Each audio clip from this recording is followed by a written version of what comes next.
بسم اللہ الرحمن الرحیم۔ شروع اللہ کے نام سے جو بڑا مہربان نہایت رحم کرنے والا ہے۔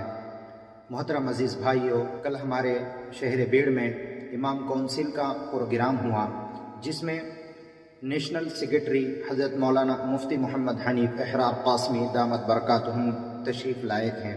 الحمدللہ ہمارے سامنے ایسی باتیں حضرت نے پیش کی جو آج تک ہم نے سنے نہیں۔ محترم بھائیوں، آپ کو بھی یہ ویڈیو ضرور دیکھنا چاہیے۔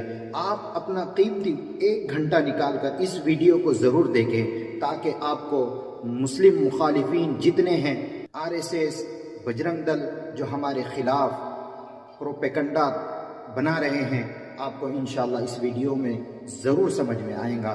اس لیے آپ سے میں بہت ادب سے گزارش کرتا ہوں کہ آپ اپنا قیمتی وقت نکال کر اس ویڈیو کو ضرور دیکھیں۔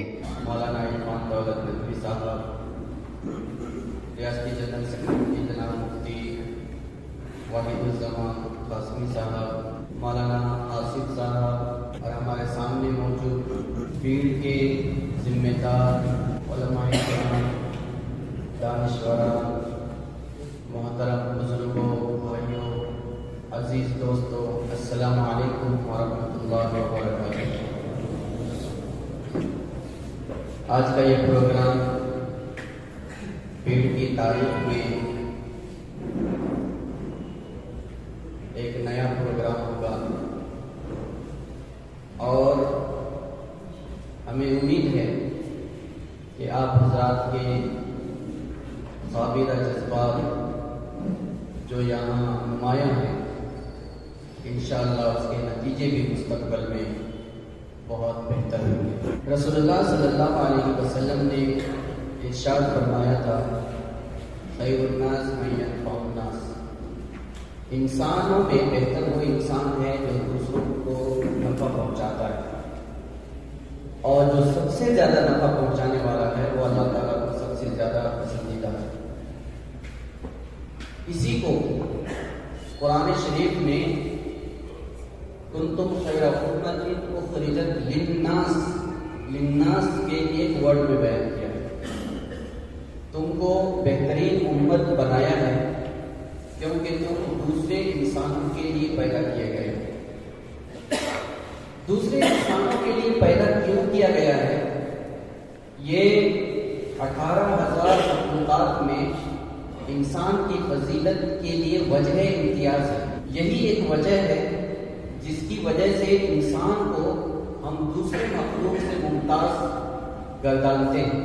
کچھ حضرات نے علم کو بھی وجہ امتیاز کہا ہے، لیکن للناس کا مطلب ہے جو دوسرے انسانوں کے لیے کام کرتا ہے۔ دنیا میں انسان کے علاوہ دوسری کوئی ایسی مخلوق نہیں ہے جو دوسروں کے لیے کام کرے، اور اس انسان کو دوسروں کے لیے کام کرنے کا مکلف بنا کر ہی اس کو زمین پر بھیجا ہے۔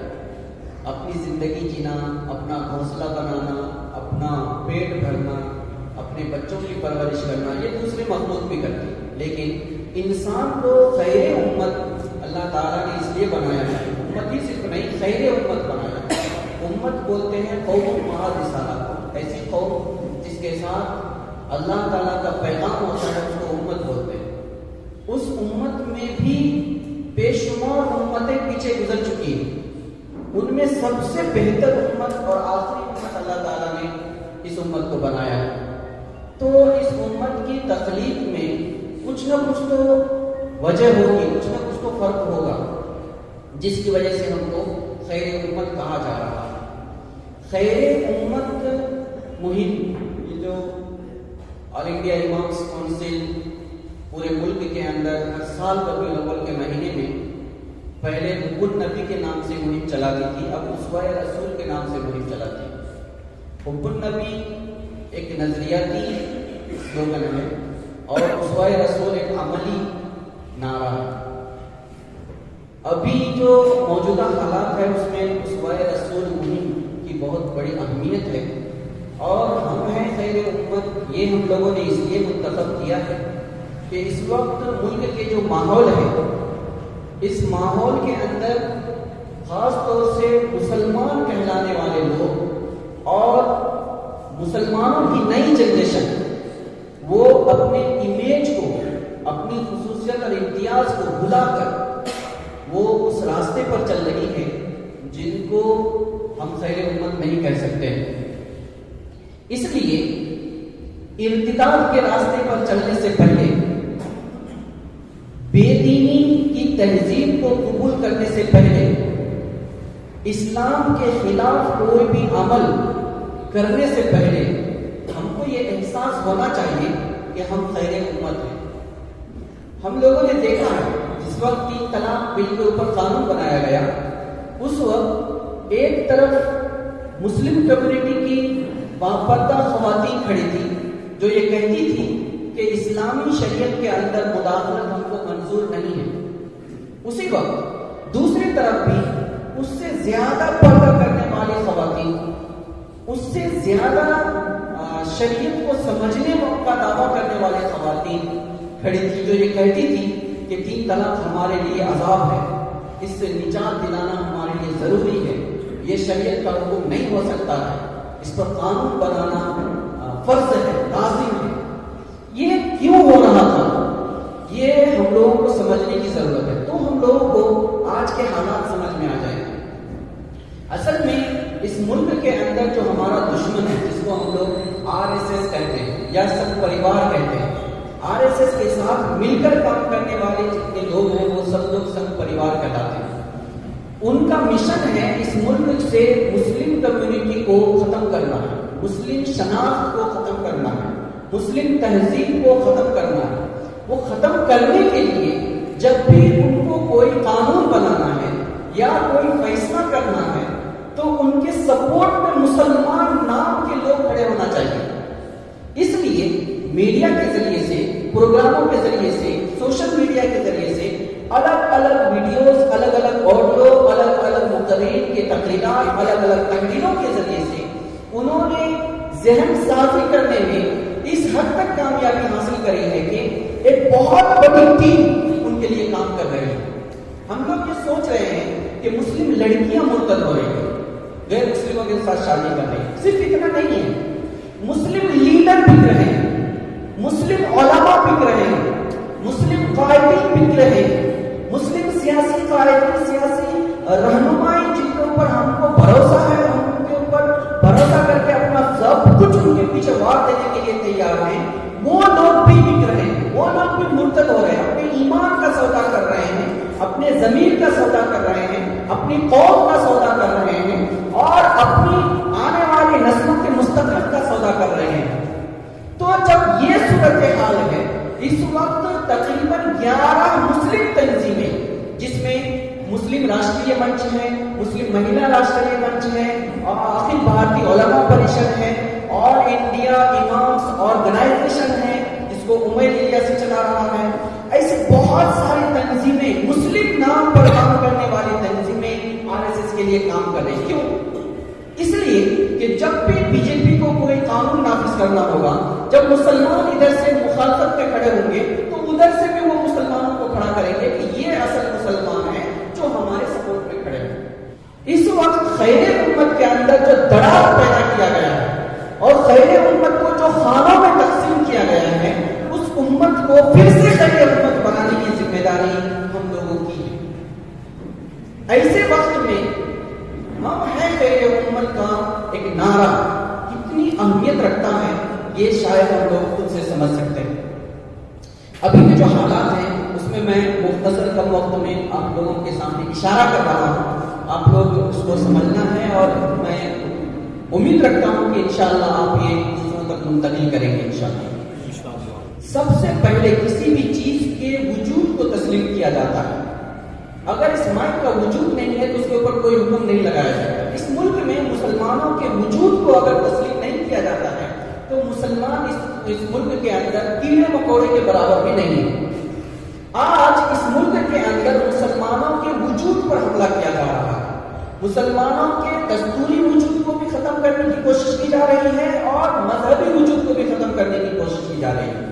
مسلمانوں کے مذہبی وجود کو ختم کرنے کے لیے نیو ایجوکیشن پالیسی لائی گئی ہے اور نیو ایجوکیشن پالیسی صرف مسلمانوں کے دینی اور تہذیبی معیار کو ختم کرنے کے لیے نہیں بلکہ ایک مسلمان ہے یہ یہ احساس مٹانے کے لیے ہے، دستوری وجود کو ختم کرنے کے لیے CAA جیسا قانون، NPR اور NRC جیسا قانون بنایا گیا ہے۔ اس کا مقصد یہ ہے کہ مسلمان اس ملک کا نہیں ہے، اگر ان کو یہ دعویٰ ہے کہ وہ یہاں کے ہیں تو ان کو پہلے کلکٹر آفس میں یا پولیس اسٹیشن میں یا ہائی کورٹ میں یا سپریم کورٹ میں جا کر ثابت کرنا پڑے گا کہ وہ یہاں کے ہیں، وہ آپ ثابت نہیں کر سکتے ہیں۔ اس کا مطلب آپ کی نسل مکمل طور پر یہاں سے بے دخل ہو جائے گی۔ یہ ایسی خطرناک صورتحال ہے جس کا سامنا کرنے کے لیے آج کوئی بھی تیار نہیں ہے۔ دوسری حالت ہمارے ملک کے اندر تحفظ کا مسئلہ ہے۔ تحفظ کسی بھی ملک کی ذمہ داری ہوتی ہے کہ اس ملک کے رعایا کو تحفظ فراہم کرے۔ اس کے اوپر اگر ظلم ہوتا ہے، اس کو ستایا جاتا ہے، اس کا حق چھینا جاتا ہے یا اس کی جان، مال، عزت و آبرو پر حملہ کیا جاتا ہے تو اس کو تحفظ فراہم کرنا اس ملک کی ذمہ داری ہے۔ آج اس ملک کے اندر ہمارے ملک کے وزیر اعظم ڈائریکٹلی یہ کہتے ہیں کہ جو لوگ موب لنچنگ کر رہے ہیں وہ مجھے حملہ کرے، میرے اوپر حملہ کرے مگر کمزوروں کے اوپر حملہ نہ کرے۔ اتنا اپاہج، ایک کمزور، ایک بزدل انسان بھی بات نہیں کر سکتا ہے جو مسلمانوں کے بارے میں ملک کا ایک پرائم منسٹر بات کر رہا ہے۔ صرف اتنا ہی نہیں بلکہ جتنے بھی CM ہیں، BJP کے جتنے بھی CM ہیں، وہ سارے CM PM بننے کے لیے 2002 میں جیسا فساد نریندر مودی نے گجرات کے اندر کیا ہے ویسا ہی بلکہ اس سے بڑھ کر فساد کر کے سب لوگ PM کے لائن میں کھڑے ہونے کے لیے تیار ہیں۔ چنانچہ MP کے اندر وہی چل رہا ہے، UP کے اندر وہی چل رہا ہے، آسام کے اندر وہی چل رہا ہے اور تریپورہ کے اندر وہی چل رہا ہے۔ جتنے بھی BJP کے CM ہیں آپ سب کو دیکھ لیجیے، کچھ ریاستوں کے اندر ابھی خاموشی ہے، اس کے پیچھے دوسری حکمت عملی ہے، لیکن ہر CM یہ چاہتا ہے کہ میں کس طریقے سے سب سے بڑا مسلم مخالف بنوں تاکہ میں RSS اور BJP کا سب سے بڑا ہیرو بن جاؤں۔ اس کا مطلب اس ملک کے اندر مسلمانوں کو تحفظ فراہم کرنے کے لیے حکمران تیار نہیں ہے۔ حکمراں ہی نہیں، یہاں کی جو پولیس انتظامیہ ہے، ہم لوگوں نے کل کے پرسوں کے ویڈیو میں جو تریپورہ سے آیا اس میں ہم نے دیکھا ہے کہ پولیس والے جے شری رام کے نعرے لگا کر کے مسلم کمیونٹی کو خوف زدہ کرنے کی کوشش کر رہے ہیں۔ اب آپ اندازہ کیجیے جس کمیونٹی کے خلاف محافظ لوگ، حکمراں لوگ ان کے خلاف کام کریں، وہاں پر اس کمیونٹی کو تحفظ کون فراہم کرے گا؟ یہ ایک دوسرا اہم مسئلہ ہے۔ تیسرا اہم مسئلہ ترقی کا ہے۔ کسی بھی قوم کو باقی رہنے کے لیے حکومت کی طرف سے 3 چیزیں مہیا ہونی چاہیے: تحفظ، برابری اور انصاف۔ تحفظ، برابری اور انصاف۔ تحفظ ہر اعتبار سے، برابری حقوق کے اندر اور انصاف جب ان کے اوپر ظلم ہوتا ہے۔ اگر یہ 3 چیزیں حکومت کی طرف سے کسی کمیونٹی کو ملتی ہیں تو وہ کمیونٹی آگے نہیں بڑھے گی تو بھی باقی رہے گی، بٹ مٹے گی نہیں۔ اور اگر اس کمیونٹی کو آگے بڑھنا ہے تو 5 فیلڈ کے اندر حکومت کو اس کمیونٹی کو ترقی دینا ضروری ہے۔ سب سے پہلی چیز ہے ایجوکیشن، دوسری چیز ہے اکنومیکل، معاشی تقویت، تیسری چیز ہے پولیٹیکل امپاورمنٹ یعنی سیاسی تقویت، چوتھی چیز ہے دفاعی امپاورمنٹ، ڈیفنس امپاورمنٹ، اور 5ویں چیز ہے سوشل امپاورمنٹ، سماجی تقویت۔ یہ 5 فیلڈ میں اگر کوئی قوم خود مختار ہو جاتی ہے تو وہ سب سے زیادہ امپاورمنٹ کمیونٹی کہلائے گی۔ اس کو ہم لوگ امپاورمنٹ بولتے ہیں۔ قرآن شریف میں اس کو اعلون کہا گیا ہے، وَلَا تَهِنُوا وَلَا تَحْزَنُوا وَأَنْتُمُ الْأَعْلَوْنَ إِن كُنتُم مُؤْمِنِينَ۔ اعلیٰ اکبر کی طرح ہے، سب سے ہائیسٹ لیول کے اوپر جو کمیونٹی رہتی ہے اس کو اعلیٰ بولتے ہیں۔ اللہ تعالیٰ نے جو کہا ہے تم سب سے زیادہ سربلند رہو گے، اس کا مطلب یہی ہے کہ تم خود ترقی یافتہ ہو کر دوسروں کی ترقی کے لیے کام کرو گے، جس کو تقویت کہا جاتا ہے۔ یہ 5 فیلڈ کے اندر ترقی دینے کی ذمہ داری حکومت کی ہوتی ہے، لیکن اس ملک کے اندر اگر ہم دیکھیں گے تو ایجوکیشن میں اسکالرشپ کو پورا ختم کر دیا گیا ہے۔ مسلمانوں کو جتنی خصوصیات تھی وہ ساری خصوصیات کو ختم کر دی گئی ہے. تحفظ نہیں ہے. سیاسی طور پر مسلمانوں کو اباج بنانے کے لیے مکمل طور پر پلاننگ کے ساتھ ہر جگہ کام ہو رہا ہے. دفاعی طور پر مسلمان اگر آواز اٹھاتا ہے، صرف آواز اٹھاتا ہے، لڑتا نہیں ہے، صرف آواز اٹھاتا ہے تو اٹھا کر اس کو جیل میں ڈال دیا جاتا ہے. اگر وہ اپنے دین کی تعمیر کے لیے، تعلیم کے لیے، تدریس کے لیے، ترقی کے لیے، دعوت کے لیے، نشر و اشاعت کے لیے قدم اٹھاتا ہے تو اس کو جیل میں ڈال دیا جاتا ہے. اس کا مطلب کیا ہے؟ اس کا مطلب یہ ہے کہ اس کو کسی بھی طریقے سے آگے نہیں بڑھنے دینا ہے. معاشی طور پر مسلم کمپنیوں کے خلاف حکومت نے باضابطہ اپنی ساری خفیہ ایجنسیز بٹھا رکھی. کوئی بھی مسلمان آگے نہیں بڑھنا ہے مالی طور پر. سب کے بارے میں نہیں، اکثر کے بارے میں میں بول رہا ہوں. کچھ کمپنیاں ابھی بھی چل رہی ہیں لیکن مستقبل میں کیا ہوگا اس کے ساتھ ہم نہیں بول سکتے ہیں. اس وقت جو ہمارے ملک کی حالت ہے وہ حالت وہ نرخرے کی حالت رہتی ہے نا. جب سانس نکلنے لگتی ہے تو انسان کو کچھ سمجھ میں نہیں آتا ہے. ہمارے بڑے بڑے رہنما یہ دانتوں میں انگلی دبا کے سوچ ہم کیا کر سکتے؟ کچھ بھی نہیں کر سکتے. ہم لوگ کچھ کیوں نہیں کر سکتے ہیں؟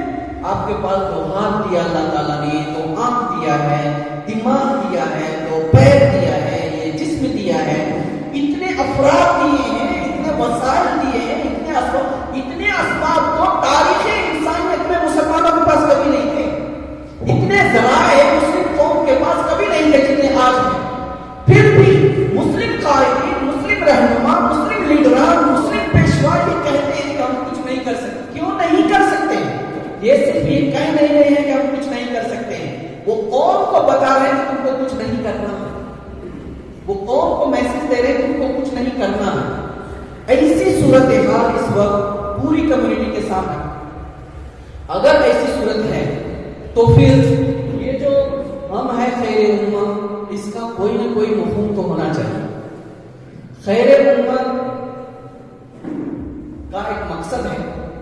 خیر امت کی تعمیر کے کچھ اصول ہیں اور خیر امت کی ایک پہچان ہے اور خیر امت کی ایک ذمہ داری ہے. میں ان 4 پوائنٹ کے اوپر مختصر بات کروں گا. خیر امت کو اللہ تعالیٰ نے کیوں پیدا کیا میں نے بتایا. دوسروں کے لیے کام کرنے کے لیے پیدا کیا ہے. جو انسان اپنا تحفظ نہیں کر سکتا ہے، جو انسان خود تعلیم کے اندر، معیشت کے اندر، سیاست کے اندر، دفاع کے اندر اور سماج اور معاشرے کے اندر خود کفیل نہیں ہے، وہ کس طریقے سے دوسروں کے لیے کام کر سکتا ہے؟ اس کا مطلب اس کو دوسروں کے لیے کام کرنے کے لیے خود کو خود کفیل ہونا پڑے گا، کام کرنا پڑے گا. آج ہم لوگ جب اصلاح معاشرہ کے لیے کام کرتے ہیں تو ہم لوگ اصلاح معاشرہ کا پروگرام کرتے ہیں. اصلاح معاشرہ نہیں کرتے ہیں، اصلاح معاشرہ کا پروگرام کرتے ہیں. بڑی بڑی کانفرنس سے، بڑے بڑے اجتماعات، بڑے بڑے پروگرام ہو گیا، ہمارا کام ہو جاتا. میں آپ لوگوں کو بہت ہی لجاجت کے ساتھ بول رہا ہوں کہ ہم لوگوں نے 95 سال سے 2 چیزیں سکھائی امت کو. ایک یہ کہ کوئی بھی مسئلہ پیش آیا ہے تو دعا کرنا ہے. دوسرا یہ کچھ بھی ہوا ہے تو صبر کرنا ہے. صبر کرنا ہے، دعا کرنا ہے، صبر کرنا ہے. میں ایسا سمجھتا ہوں، آپ لوگ اختلاف کر سکتے ہیں، میری رائے سے اختلاف کر سکتے ہیں، میں ایسا سمجھتا ہوں کہ دعا عبادت نہیں ہے. دعا بھی عبادت کا اثر تب ظاہر ہوتا ہے جب اس کے پیچھے عمل ہوتا ہے. اگر عمل نہ ہو تو دعا سے کوئی فائدہ نہیں ہوتا ہے. اس کی مثال ہے، ہم کہتے ہیں صحابہ نے ہاتھ اٹھایا تو چکی چلنے لگی، صحابہ نے ہاتھ اٹھایا تو کنواں کا پانی اوپر آ گیا، صحابہ نے ہاتھ اٹھایا تو کیا کیا ہے، کھڑا پانی میٹھا ہو گیا ہے، بہت ساری چیزیں. لیکن اس دعا کی وجہ سے نہیں ہوا ہے، اس کے پیچھے ان کی پوری زندگی لگی ہوئی ہے. بیوی بچے کو چھوڑانا ہے، گھر بار کو چھوڑانا ہے، ایک آواز پر لبیک کہتے ہوئے سب کچھ قربان کیا ہے. اس قربانی کا اثر اس دعا کے اندر ظاہر ہوتا ہے. اگر ہم کو نتیجہ چاہیے تو RSS والوں نے دعا نہیں کیا 95 سال میں، RSS والوں نے کام کیا. اگر ہم کو نتیجہ چاہیے تو عمل کرنا پڑے گا تو دعاؤں کے اندر اثر ہو جائے گا. اور دوسرا ہم جو صبر بول رہے ہیں، اگر بستی میں آگ لگی ہوئی اور ہم کو معلوم ہے کہ یہ آگ پورے بستی کو چلا کر خاکستر کر دے گی، ہم یہاں بیٹھ کر اگر کہتے ہیں کہ بھائی آپ لوگ دعا کرو اور صبر سے بیٹھو، آگ بجھ جائے گی. آگ بجھ جائے گی کیا؟ نہیں بجھے گی. اس وقت ہم کو کیا کرنا ہے؟ اس وقت ہم کو الیکشن کے موقع پر جیسے ہم لوگ لوگوں نے کہا 30,000 مرتبہ لا الہ الا انت سبحانک انی کنت من الظالمین پڑھو، انشاءاللہ پھر بدر کی طرف فتح ہو جائے گی، کچھ کرنے کی ضرورت ہے۔ ایک آدمی بھی جا کر کے ایک آدمی کو سمجھانے کے لیے تیار نہیں، بھائی ووٹ ڈالو، جا کر کے انصاف پسند لوگوں کو ڈالو، سیکولر آدمی کو ڈالو، جو اچھا آدمی ہے اس کو جا کر کے ایک آدمی سمجھانے کے یہ 30,000 اور 40,000 اور 1,00,000 تسبیح پڑھ رہا ہے، ہو گئی نا جی؟ اس سے جیت ہوتی نہیں ہے۔ آگ لگی ہوئی ہے، آگ لگ کر آپ کو جلانے کے لیے آ رہی ہے، تو آپ کی ذمہ داری ہے بالٹی میں پانی بھر کے اس آگ کو اوپر ڈالنا، تب وہ آگ بجھے گی۔ صبر کا مطلب یہ نہیں ہے کہ آپ سہتے رہنا ہے، جھیلتے رہنا ہے، برداشت کرتے رہنا ہے، تحمل کرتے ہیں، صبر کا مطلب نہیں۔ صبر کا مطلب ہے ضبط اور کنٹرول، صبر کا مطلب ہے استقامت اور پختگی، صبر کا مطلب ہے ثابت قدمی، صبر کا مطلب ہے اگر آپ تنے تنہا ہے اور سب لوگوں نے آپ کا ساتھ چھوڑ دیا ہے، آپ کی کنپٹی میں بندوق رکھ کے بولا جاتا ہے بولا جائے شری رام ہے تو گولی مارنے، نہیں بول سکتے ہیں، نہیں بول سکتے، یہ ہے صبر کا مطلب۔ اگر آپ اکیلے تنہا اپنی آواز بلند کرنے والے ہیں، کوئی آپ کا ساتھ دینے والا نہیں ہے، اس وقت بھی آپ اپنے مشن سے نہ ڈگمگائیں، آپ کے پیر کے اندر تزلزل پیدا نہ ہو، آپ کے عقیدے اور نظریے کے اندر ذرہ برابر بھی اضمحلال پیدا نہ ہو، یہ ہے صبر کا مطلب۔ وہ رب کا فصبر کا یہی مطلب ہے۔ پہلے امت کے بارے میں اللہ تعالیٰ نے 3 صفت بیان کی ہے، کنتم خیر امۃ اخرجت للناس تأمرون بالمعروف وتنہون عن المنکر وتؤمنون باللہ۔ تأمرون بالمعروف کے اندر صرف کلمہ پڑھانا نہیں ہے، کلمہ پڑھانے سے لے کر ایک انسان کو خود مختار بنانے تک کی جتنی محنت ہو سکتی ہے وہ عملی طور پر کرنا ہے۔ امر بالمعروف کا مطلب ہم لوگ کیا سمجھتے ہیں؟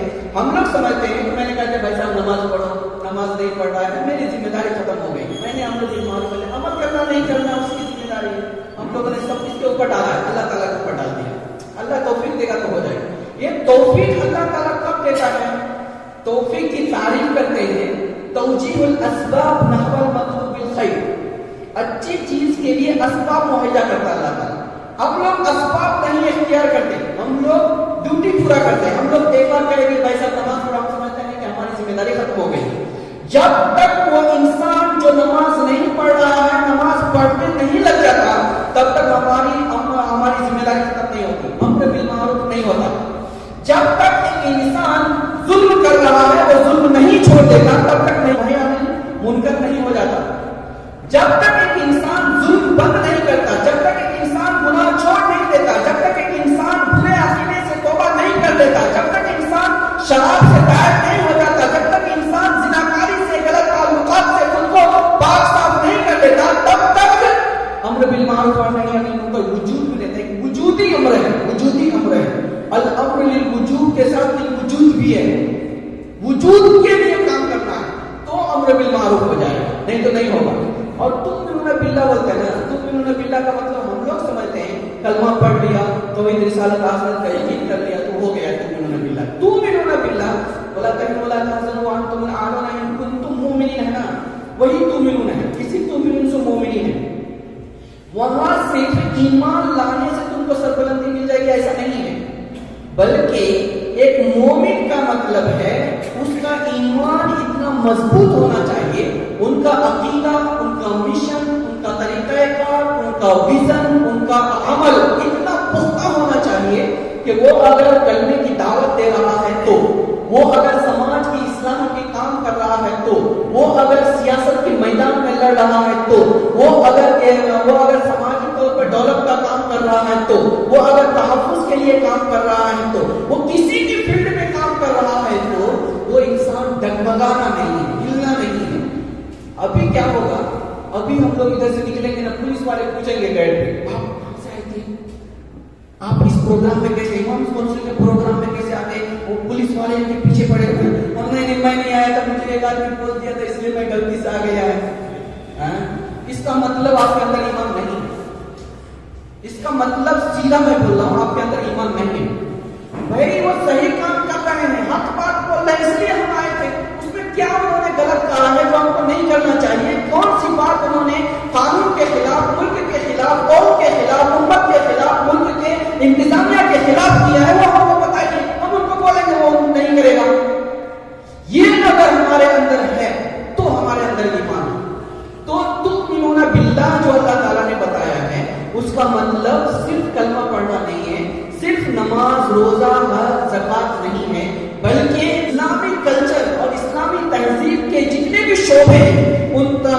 شعبوں کو ڈیولپ کرنے کے لیے میدان میں جب ہم اترتے ہیں، اس فیلڈ میں جب رکاوٹ پیدا ہوتی ہے تو ان رکاوٹوں سے ہم متاثر نہیں ہوں گے۔ یہ ہے خیر امت کا مقصد۔ خیر امت کی تعمیر کیسے ہوگی؟ خیر امت کی تعمیر کے لیے 3 کام کرنا ہے۔ سب سے پہلی چیز، آج جو ارتداد کی ہوا چل رہی ہے یا لوگ منمانی زندگی گزار رہے ہیں، سمجھ رہے ہیں کہ ہم ایک آزاد خیال انسان ہیں اور اسلام کے اندر ساری چیزوں کی اجازت ہے، یا کچھ لوگ یہ کہہ رہے ہیں کہ دینی پروگرام میں بھی نہیں جانا، پردہ کر کے بھی نہیں جانا ہے۔ یہ دونوں کے بیچ کے اندر اسلام کا نظریہ ہے۔ اسلام مکمل طور پر ایک انسان کو آوارہ نہیں چھوڑتا ہے، اور اسلام کسی بھی طریقے سے ایک انسان کو مقید نہیں کرتا ہے، بلکہ جس جگہ پر جس چیز کی ضرورت ہے اس ضرورت کی حد بندی کرتا ہے۔ اس حد بندی کے اندر ہر چیز کی اسلام اجازت دیتا ہے۔ مثال کے طور پر ایک سیاست ہے، سیاست کو ہم لوگ شجرہ ممنوعہ سمجھتے ہیں۔ اسلام جو اسلام ہے، ہم ایسا سمجھ رہے ہیں، جو اسلام ہے وہی سیاست ہے، جو سیاست ہے وہی اسلام ہے۔ اسلام سیاست سے الگ کوئی چیز نہیں ہے، اور سیاست اسلام سے کوئی الگ چیز نہیں ہے۔ اگر کوئی انسان یہ کہتا ہے کہ مجھے سیاست سے کچھ لینا دینا نہیں ہے، تو دوسرے الفاظ میں وہ یہ کہہ رہا ہے کہ اسلامی سسٹم سے مجھے کوئی لینا دینا نہیں ہے۔ کیوں؟ سیاست کا مطلب ہے امور مملکت کو اس ڈھنگ سے ترتیب دینا کہ تمام رعایا کو اس کے حقوق برابری کے ساتھ تناسب کے حساب سے ملے۔ اسلام دنیا میں اسی لیے آیا ہے لِيَقُومَ النَّاسُ بِالْقِسْطِ، تاکہ انسانوں کو انصاف کے اوپر قائم کیا جائے، اور انصاف پر قائم کرنے کے لیے یہ راستہ ہے سیاست۔ كانت بنو اسرائیل تسوسهم الانبیاء كلما هلك نبی خلفه نبی، انبیاء بنی اسرائیل جتنے تھے وہ سب لوگ سیاست کرتے تھے، جب بھی ایک نبی ختم ہو جاتے تھے تو دوسرے نبی اس کی جگہ پر آ جاتے تھے۔ یہ حدیث شریف میں ہے۔ اللہ تعالیٰ نے قرآن شریف میں جب رسول اللہ صلی اللہ علیہ وسلم ہجرت کر کے تشریف لے جا رہے تھے تو ایک دعا کرنے کے لیے بولا رسول اللہ صلی اللہ علیہ وسلم کو، کیا ہے؟ ربی ادخلنی مدخل صدق واخرجنی مخرج صدق واجعل لی من لدنک سلطانا نصیرا، واجعل لی من لدنک سلطانا نصیرا ہے نا، اس کی تفسیر آپ کو کچھ بھی کر دیجیے، طاقت دے دیجیے، سلطنت دے دیجیے، یا دلائل براہین دے دیجیے، لیکن حقیقت میں سلطان نصیرہ کا مطلب ہے سلطنت منصورہ، سلطنت منصورہ من لدنک، آپ کی طرف سے ایسی سلطنت مجھے عطا کیجیے جس میں تیری نصرت شامل حال ہو۔ اور حضور صلی اللہ علیہ وسلم مدینہ طیبہ جانے کے بعد وہی نظام بنایا ہے۔ ایسے ایک سسٹم کے خلاف اگر ہم لوگ ڈائریکٹلی بولتے ہیں سیاست سے ہم کو کچھ لینا دینا نہیں ہے، اس کا مطلب ہے اسلام سے ہم کو کچھ لینا دینا نہیں ہے۔ خیر امت کی تعمیر کے لیے سب سے پہلی چیز ہے ان کے نظریے کی تقویت، عقیدہ، آئیڈیالوجی، وہ ویژن کو کلیئر کرنا ہے۔ اگر ہمارا عقیدہ کمزور ہے تو پھر ہم خیر امت نہیں بن سکتے ہیں۔ دوسرا کام جو کرنا ہے وہ ہے ہر انسان کو امر بالمعروف اور نہی عن المنکر کرنا ہے۔ امر بالمعروف اور نہی عن المنکر کا مطلب صرف یہ نہیں ہے کہ آپ نے بول دیا کام کر، میں نے پروگرام کر دیا، تقریر کر دیا کام کر، بلکہ وہ کام عملی طور پر کرنا ہے۔ اور تیسرا جو خیر امت کے لیے کرنا ہے وہ ہے خود مختار بنانے کا کام۔ خود مختار کا مطلب ہے اس کو ایجوکیشن کے اندر، معیشت کے اندر، سیاست کے اندر، تحفظ کے اندر اور سماجی امور کے اندر خود مختار بنانا ہے، تو وہ امت خیر امت ہو جائے گا۔ خیر امت کی پہچان کیا ہے؟ خیر امت کی پہچان رسول اللہ صلی اللہ علیہ وسلم نے 3 بیان فرمائی۔ نمبر 1، اگر اس کو لالچ دیا جائے تو لالچ کا شکار نہ ہو۔ میں نے ابھی بتایا نا، سب لوگ بک رہے ہیں، جا رہے ہیں، ظلم کا شکار ہو رہے ہیں۔ اس کی وجہ یہ ہے کہ خیر امت کی جو پہچان اور علامت ہے وہ ہم کو نہیں معلوم۔ پہلی پہچان یہ ہے کہ رسول اللہ صلی اللہ علیہ وسلم کے سامنے کفار مکہ نے لا کر کے پرپوزل رکھا، کیا چاہیے آپ کو؟ دولت چاہیے؟ پورے عرب کی دولت ہم دیں گے۔ لڑکی چاہیے؟ خوبصورت ترین لڑکی آپ کے حوالے کریں گے۔ عمارت چاہیے؟ ہم سب آپ کو سرکار ماننے کے لیے تیار ہیں۔ اس وقت رسول اللہ صلی اللہ علیہ وسلم نے کیا فرمایا تھا؟ میرے ایک ہاتھ میں سورج اور دوسرے ہاتھ میں چاند بھی دے دو گے تو بھی میں اپنے مشن سے پیچھے نہیں ہٹ سکتا ہوں۔ یہ ہے پہلی علامت خیر امت کی، وہ کبھی بھی لالچ اور طمع کے اندر مبتلا نہیں ہو سکتی۔ اور اگر کوئی بھی انسان لالچ کا شکار ہو کر اپنے نظریے کا، اپنے دین اور قوم کا سودا کرتا ہے تو وہ انسان صحیح معنی میں مسلمان نہیں، خیر امت نہیں ہو سکتا۔ وہ ایک۔ دوسرا ہے سمجھوتا نہیں کر سکتا ہے. ظلم کے اوپر، بے دینی کے اوپر، ناانصافی کے اوپر، قوم اور زمین کی فروختگی کے اوپر کبھی بھی سمجھوتا نہیں کر سکتا ہے. حضور صلی اللہ علیہ وسلم کو جب بہت سمجھایا اور نہیں مانے تو آپ صلی اللہ علیہ وسلم کے سامنے ایک سمجھوتا کا پرپوزل رکھا گیا. ابو سفیان، امیہ بن خلف وغیرہ وغیرہ سب لوگ آ گئے. محمد آپ ہمارے خاندان کے ہیں، ہم بھی ایک ہی ملک کے رہنے والے ہیں، ایک ہی جگہ رہتے ہیں، کیوں ہم لوگ آپس میں بار بار لڑ رہے ہیں؟ ایسا کرتے ہیں اس کو ختم کر دیں. RSS والے ابھی کر رہے ہیں، RSS والے ابھی کر رہے ہیں الگ الگ جگہ پروگرام، مسلم لیڈروں کو جمع کر کے اور سیاسی قائدین کو جمع کر کے، ادارے کے ذمہ داروں کو، ہم تم کو تحفظ فراہم کریں گے، ہم تم کو اتنے بڑی یونیورسٹی کی پرمیشن دلائیں گے، ہم تم کو کالج بنوا دیں گے، ہم تم کو کیا کریں گے، پوری آزادی دیں گے، جو کام کرنا ہے کرو. بس اتنا ہی ہے، ہم لوگ مل جل کر کے رہیں گے. تم کچھ مت بولو، ہم کچھ کر رہے ہیں، ہندو راشٹر بنا رہے ہیں، تم کو کوئی تکلیف نہیں ہے، اس میں رہو گے تو اچھا رہو گے، سکون سے رہو گے. ایسا چل رہا ہے. اس وقت رسول اللہ صلی اللہ علیہ وسلم نے کیا فرمایا؟ لکم دینکم ولی دین. قل یا ایھا الکافرون نازل بنا، سورہ نازل ہو گئی. نہیں ہو سکتا ظلم کے اوپر اتحاد نہیں ہو سکتا، سمجھوتا نہیں ہو سکتا. جب انسان کے اوپر ناانصافی ہو رہی ہے، ہم چھینا جا رہا ہے، عزتیں لوٹی جا رہی ہے، مارا جا رہا ہے، توڑا جا رہا ہے، مدارس اور مسجدوں کو شہید کیا جا رہا ہے، پھر سمجھوتا کرنے کی بات کی جا رہی ہے، یہ نہیں ہو سکتا ہے. اگر کوئی کر رہا ہے تو مسلمان نہیں، وہ خیر امت نہیں ہو سکتا. تیسری علامت ہے وہ ڈر نہیں سکتا. وہ ڈر نہیں سکتا. جس کے اندر ایمان ہے وہ ڈر نہیں سکتا، اللہ کے علاوہ کسی سے نہیں ڈر سکتا. الذین یبلغون رسالات اللہ ویخشون ولا یخشون احدا الا اللہ. جو اللہ کا کام کرنے والے ہیں وہ اللہ کے علاوہ کسی سے نہیں ڈر سکتے. اتنا ہی نہیں، اذا قال لهم الناس ان الناس قد جمعوا لكم فاخشوهم فزادهم ایمانا وقالوا حسبنا الله ونعم الوکیل. جب ان سے کہا جاتا تھا ارے لوگ کس طرح جمع ہو گئے ہیں اور کفار اور مشرکین سب جمع ہو گئے اکٹھے، تم کو ڈرنے کی ضرورت ہے. آج کہاں جا رہا ہے؟ ساری سیاسی پارٹیاں تمہارے خلاف آواز اٹھانا بند کر دیا ہے، تمہارے لیے آواز اٹھانا بند کر دیا ہے. کوئی بھی تمہارے ساتھ میں نہیں ہے، مسلمانوں کے حق میں آج کوئی بولنے کے لیے تیار نہیں ہے. آپ کے لیے ایک ہی راستہ ہے، ہم جو کہتے ہیں وہ کریں. ایسی پوزیشن پہلی بار نہیں آئی ہے، یہ حضور کے زمانے میں ہو گیا ہے. صحابہ کرام کو آ کر کے کہا جاتا تھا، جب مکہ کے اندر مکہ سے ہجرت کر کے مدینہ آئے، چین سے نہیں رہنے دیا.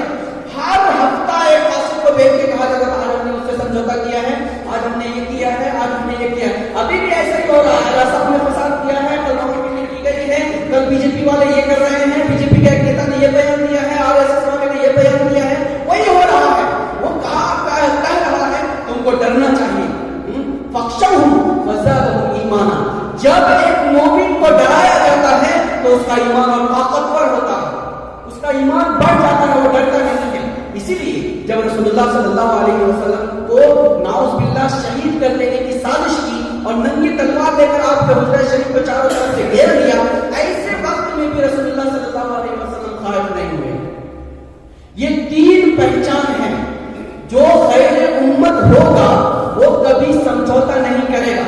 جو خیر امت ہوگا وہ کبھی لالچ میں نہیں پڑے گا، اور جو خیر امت ہوگا وہ کبھی کسی سے نہیں ڈرے گا. یہ تین پہچان اگر ہمارے اندر ہے تو ہم شوق سے بول سکتے ہیں ہم ہیں خیر امت. اور اگر نہیں ہے تو ہم کو خیر امت کہلانے کا حقدار ہم نہیں ہیں. خیر امت تو بہت دور کی بات ہے. آج جو یہ ڈرایا جاتا ہے، کیوں ڈرایا جا رہا ہے؟ کیوں ڈرایا جا رہا ہے؟ اس لیے ڈرایا جا رہا ہے کہ آپ سے وہ ڈرتے ہیں. آپ سے وہ ڈرتے ہیں اس لیے آپ کو ڈرا رہے ہیں.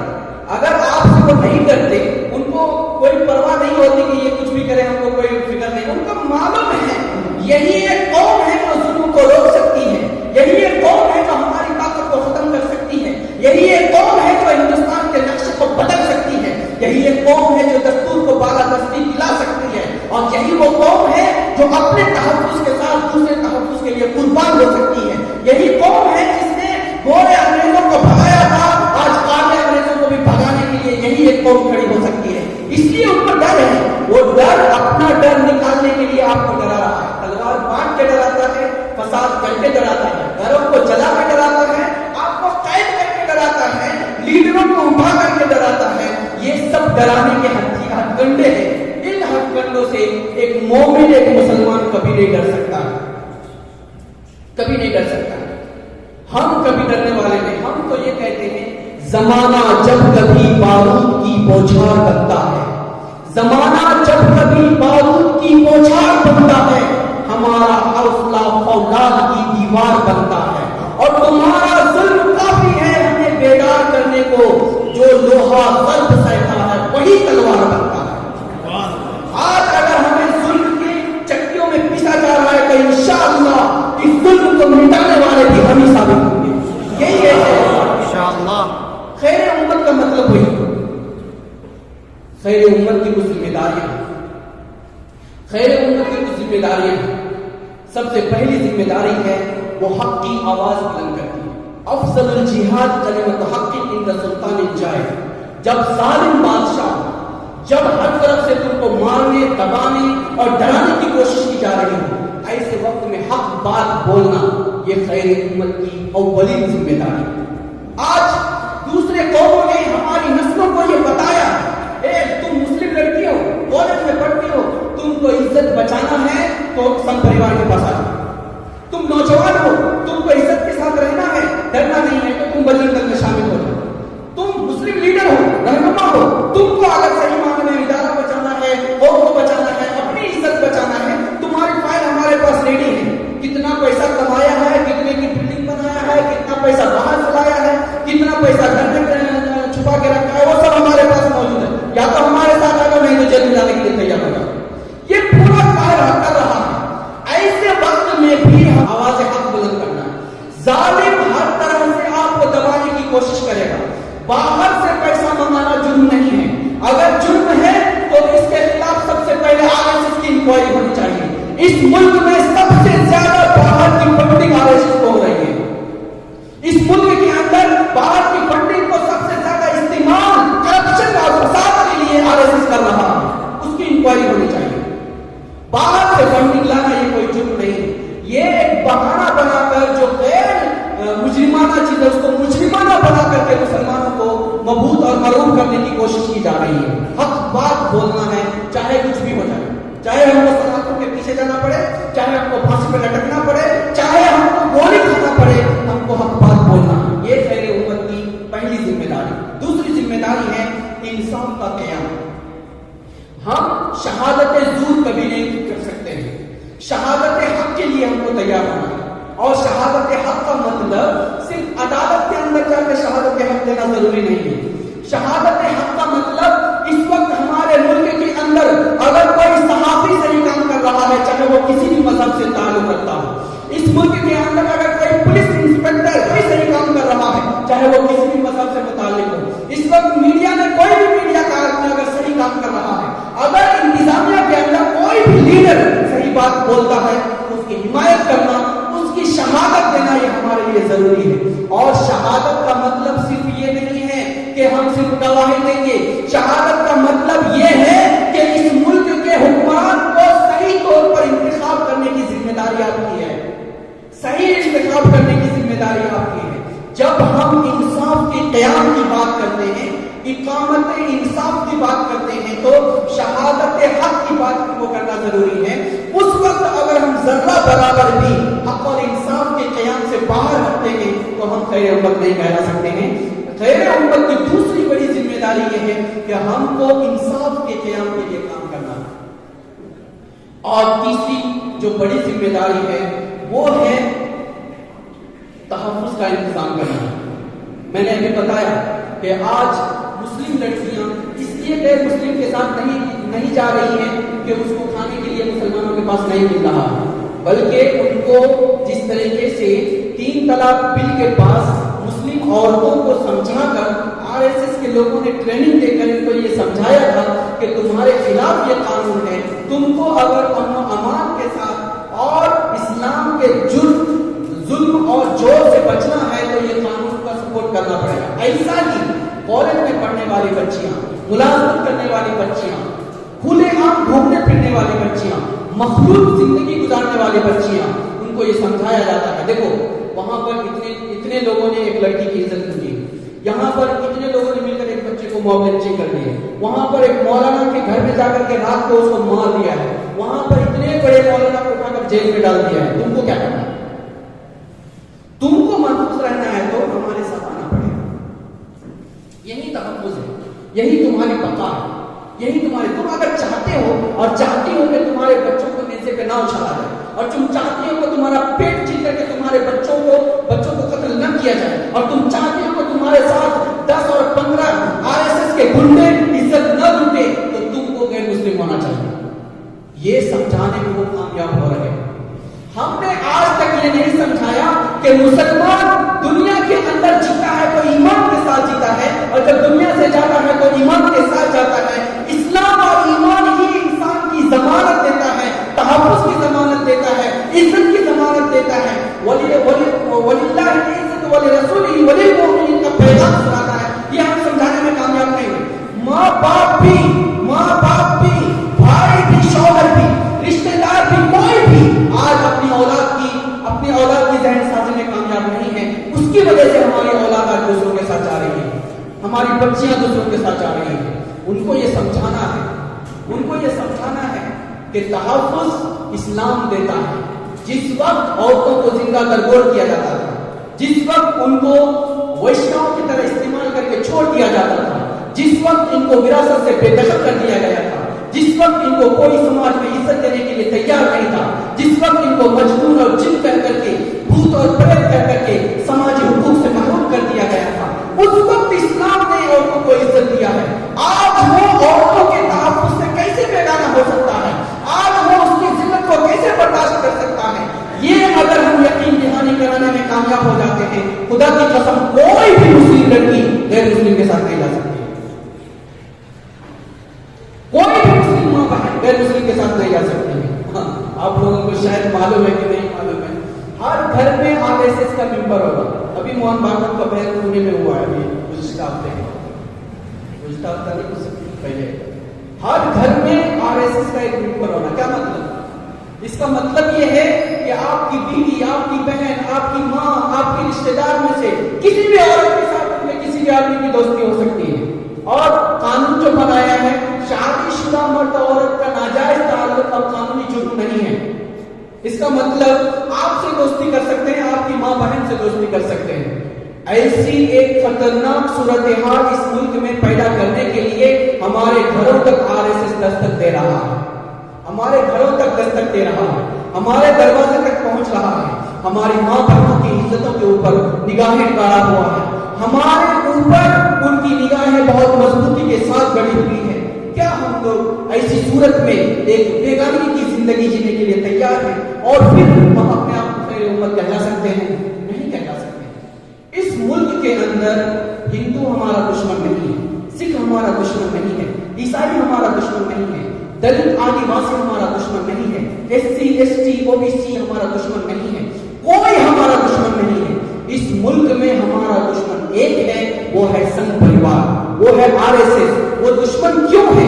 وہ اس لیے دشمن نہیں ہے کہ وہ صرف مسلمانوں کا دشمن ہے، وہ اس لیے دشمن ہے کہ وہ اس ملک کے دستور کا دشمن ہے، وہ اس لیے دشمن ہے کہ وہ یہاں کے امن و سلامتی کا دشمن ہے، وہ اس لیے دشمن ہے کہ وہ یہاں پہ مسلم کمیونٹی کے علاوہ عیسائیوں کو، کمیونسٹ کو، دلتوں کو، آدیواسیوں کو، SC ST کو، سکھوں کو، کسی کو بھی دیکھنا نہیں چاہتے. اور اگر دیکھنا چاہتے ہیں تو غلام بنا کر دوسرے درجے کا شہری بنا کر کے دیکھنا چاہتے ہیں. یہی برہمنیت کا نظریہ ہے، یہی برہمنیت کا منصوبہ ہے، اور اسی کے اوپر BJP اور RSS کام کر رہی ہے.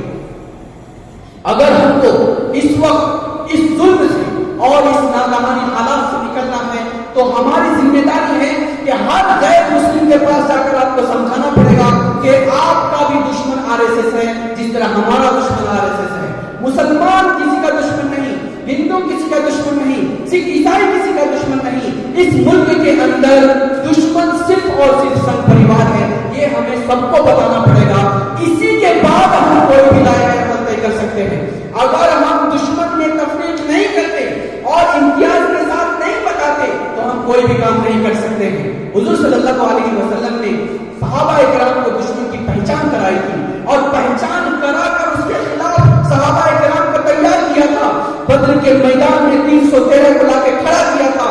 بعد میں پیچھے جا کے دعا کیا تھا، ربی حاضی صحابہ ان تم لگلت وقت چلو، اے اللہ یہ مٹھی بھرا جماعت آپ کے سامنے کھڑی ہے، اگر آج یہ ختم ہو جاتی ہے تو تیرا نام لینے والا کوئی نہیں ہوگا.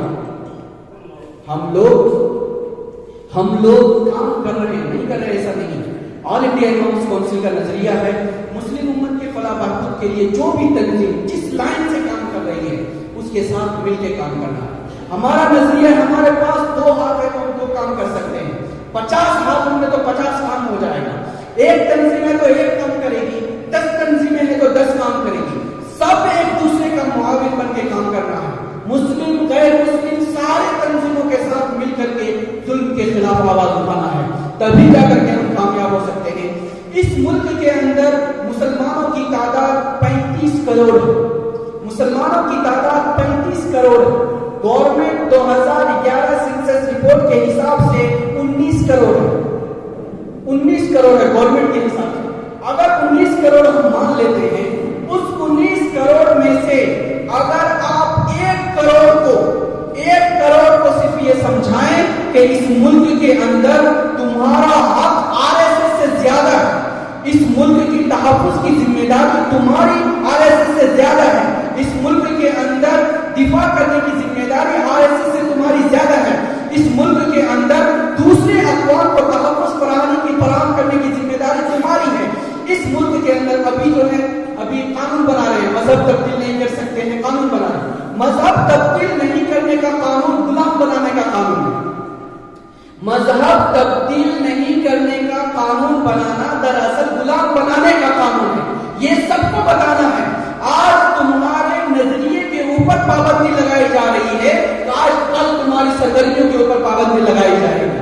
اس لیے آج جو ملک کے اندر BJP اور سنگھ پریوار کے ذریعے سے ظلم کیا جا رہا ہے، دستور کو توڑا جا رہا ہے، قوم کو توڑا جا رہا ہے، مسلمانوں کو تمام کمیونٹی کے سامنے دشمن بنا کر پیش کیا جا رہا ہے، اس کے بارے میں بیداری پیدا کرنے کی ذمہ داری اس خیر امت کی ہے. اور خیر امت کا صرف اتنا کام نہیں ہے، خیر امت اس ہوئے زمین پہ اس لیے آیا ہے تاکہ پوری انسانیت کو انصاف دلائے، ہر جگہ امن اور شانتی پیدا کرے، ظلم کو ختم کر کے انصاف کو لاگو کرے، ساری انسانیت کے اندر بھائی چارہ پیدا کرے. کوئی مسلمان کا دشمن نہیں ہے. حضور صلی اللہ علیہ وسلم نے جو پہلی جمہوری ریاست قائم فرمائی تھی اس کے اندر سب لوگ شامل تھے. ایسا ہی ایک دستور ہمارے ملک کے اندر ہے. اس دستور کے دائرے میں رہتے ہوئے آل انڈیا امامس کونسل مسلم امت کے تحفظ کے لیے، تعلیمی، سماجی، معاشی امپاورمنٹ کے لیے کام کر رہی ہے. اس کے لیے ہم آپ حضرات سے امید کرتے ہیں کہ آل انڈیا امامس کونسل کے ساتھ مل کر آپ حضرات کام کریں گے، اور انشاءاللہ اگر سب لوگ مل کر کے ساری تنظیمیں ہر ملک کے اندر کام کرے گی اور ایک دوسرے کا معاون بن کے کام کرے گی تو انشاءاللہ یہ ظلم زیادہ دن تک باقی نہیں رہے گا. زمانے میں ہم تاریخوں میں ہم نے اس طرح کے ظلم بہت سارے دیکھے. آج جو کچھ انڈیا میں ہو رہا ہے RSS کی طرف سے یا BJP کی طرف سے، یہ پہلی بار نہیں ہو رہا اور مسلمانوں کے لیے بالکل نیا نہیں ہے. مسلمانوں کے لیے بالکل نیا نہیں ہے. مسلمان حالات سے گھبراتا نہیں ہے، حالات سے ڈرتا ہے. مسلمان حالات سے ڈرتا نہیں ہے، مسلمان حالات کو دباتا ہے. مسلمان حالات کے سامنے جھکتا نہیں ہے، حالات کو مسلمان جھکاتا ہے. مسلمان حالات سے کبھی سمجھوتا نہیں کر سکتا ہے، مسلمان ظالموں کو سمجھوتا کرنے پر مجبور کرتا ہے. مسلمان کبھی بھی اپنے دین، عقیدے، نظریے، تہذیب کا سودا نہیں کرتا ہے. مسلمان عزت کے ساتھ دنیا کے اندر جیتا ہے اور جب چاہتا ہے تو شہادت کی موت پر کے اللہ کے سامنے عزت کے ساتھ حاضر ہوتا ہے. یہ اسلام کا نظریہ ہے. انشاءاللہ اگر آپ حضرات تیار ہیں، آل انڈیا امامس کونسل آپ اپنی تحفظ کے لیے کام کیجئے، دفاع کے لیے کام کیجئے، لیکن 2 چیزوں کو سامنے رکھیے. ہم مسلمان ہیں، اسلام کبھی بھی کسی کے اوپر ظلم کرنے کی اجازت نہیں دیتا ہے. ہم ہندوستانی ہیں، اس لیے ہندوستانی دستور کے دائرے میں رہ کر، اسلامی اصول کے دائرے میں رہ کر کے ہم کو اس ملک کے اندر کام کرنا ہے.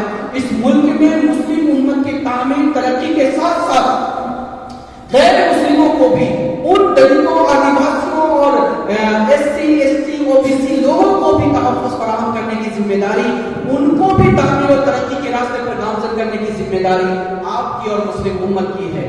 اگر آپ اس کے لیے تیار ہیں تو حالات ہمارا کچھ نہیں بگاڑ پائے گا. ایسا ہو سکتا ہے آج میں یہاں بول رہا ہوں، کل میں جیل کے سلاخوں کے پیچھے ہوں. ایسا ہو سکتا ہے کہ آپ لوگ آج یہاں بیٹھے ہیں، کل بہت سارے لوگ بولنے کے لیے تیار نہیں ہوں گے، لیکن مسلم امت پانچ نہیں ہوئی ہے. آج میں کھڑا ہوں، کل دوسرا آدمی یہاں ضرور کھڑا ہوگا. آج آپ یہاں بیٹھے ہیں، کل دوسری ٹیم یہاں یہاں ضرور بیٹھے گی، اور انشاءاللہ جب تک اس ملک کے اندر انقلاب برپا نہیں ہوگا، امن و سلامتی اور آزادی کی فضا پھر سے عام نہیں ہو جاتی، تب تک یہ قوم بیٹھنے والی نہیں اور خاموش ہونے والی نہیں ہے۔ ہم ناامید نہیں ہیں، لیکن ان لوگوں سے کہنا چاہتے ہیں جو لوگ آج تک ان حالات کے ساتھ سمجھوتا کر کے زندگی جی رہے ہیں، اے موجے حوادث ان کو بھی دو چار تپیرے ہلکے سے، کچھ لوگ ابھی تک ساحل پر طوفان کا نظارہ کرتے ہیں۔ اس طوفان کے نظارہ کے بجائے ہمیں ہمت اور حوصلے کے ساتھ طوفان سے ٹکرانے کے لیے تیار ہونا پڑے گا، اور جب بھی آپ ٹکرانے کے لیے تیار ہوتے ہیں تو پھر سے میں کہہ رہا ہوں، دستور کے دائرے میں رہ کر کے آپ اپنے تحفظ کا ہر سامان مہیا کر سکتے ہیں، ہر طرح کی کارروائی کر سکتے ہیں۔ اگر آپ میں سے کسی کو بھی اٹھا کر جیل میں ڈالا جاتا ہے، پوری کمیونٹی پولیس اسٹیشن پہنچنا ہے، پوری کمیونٹی پہنچنا ہے۔ اگر آپ کے اوپر پابندی لگائی جاتی ہے، اگر آپ کے ملک کے دستور کے خلاف کوئی قانون نافذ کیا جاتا ہے، آپ کے خلاف قانون نافذ کیا جاتا ہے، تو اس قانون کے خلاف جمہوری طریقے سے قانونی لڑائی ہم کو لڑنا ہی پڑے گا، اس کے علاوہ دوسرا کوئی حل نہیں ہے۔ انشاءاللہ اگر ہم لڑیں گے، ہماری جیت ایک نہ ایک دن یقینی ہوگی، اور جس دن ہماری جیت ہوگی وہ ہندوستان کی جیت ہوگی، ہماری نسلوں کی آزادی کی جیت ہوگی، اور اس جیت کے لیے ہم ہر طرح کی قربانی دینے کے لیے تیار ہیں۔ دل بدل سکتے ہیں، جذبات بدل سکتے ہیں، ملک کے فکر و خیالات بدل سکتے ہیں، دل بدل سکتے ہیں، جذبات بدل سکتے ہیں، ملک کے فکر و خیالات بدل سکتے ہیں، دور موجود کے دن رات بدل سکتے ہیں۔ ہم بدل جائیں تو یہ حالات بدل سکتے ہیں۔ انشاءاللہ اللہ تعالیٰ سے دعا کریں، اللہ تعالیٰ ہم سب کو کہنے سے زیادہ عمل کی توفیق عطا فرمائے۔ آمین۔ وآخر دعوانا الحمدللہ رب العالمین۔ السلام علیکم ورحمۃ اللہ وبرکاتہ۔